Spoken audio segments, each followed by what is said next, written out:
जिंदाबाद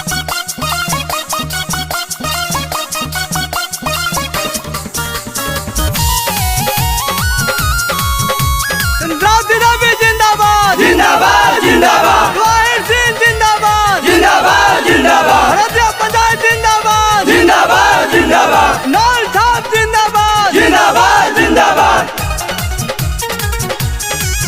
नली गली होई पक्की करन खूबे करी है ई विकास। छोड़ी आली जाली कैंडिडेट सरपंच चुने के बखास। ए भैया नली गली होई पक्की करन खूबे करी है ई विकास। छोड़ी आली जाली कैंडिडेट सरपंच चुने के बखास। इहे चमकहे गौवा जानता समा। निकलो निकलो घरवा से बहरवा हमार चाची चंद्रावती देवी आइली दुआर। नल छप बटम दबाई है भैया लोग इहे बाटे इनकर पहचान।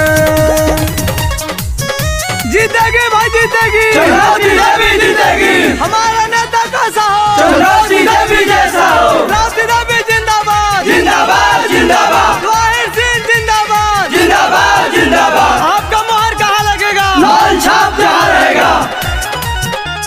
जीती है तो राशन बटी है रहबा न उपास। मिली सबके इंदिरावा भैया हो।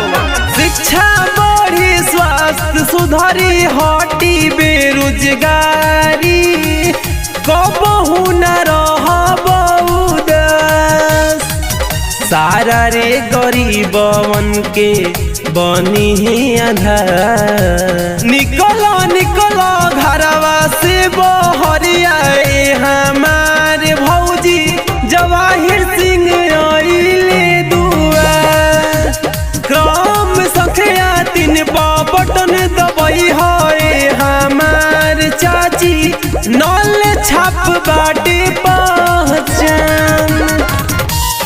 जीतेगी भाई जीतेगी चंद्रावती देवी जीतेगी। हमारा नेता कैसा हो चंद्रावती देवी जैसा हो। चंद्रावती देवी जिंदाबाद जिंदाबाद जिंदाबाद जिंदाबाद जिंदाबाद जिंदाबाद। आपका मोहर कहाँ लगेगा लाल छाप जहाँ रहेगा।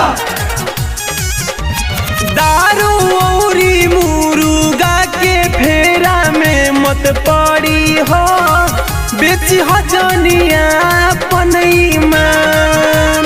सुनाए चाचा बदली हो रदिया पंचायत के भविष्यवा। सब कर रखी है ख्याल।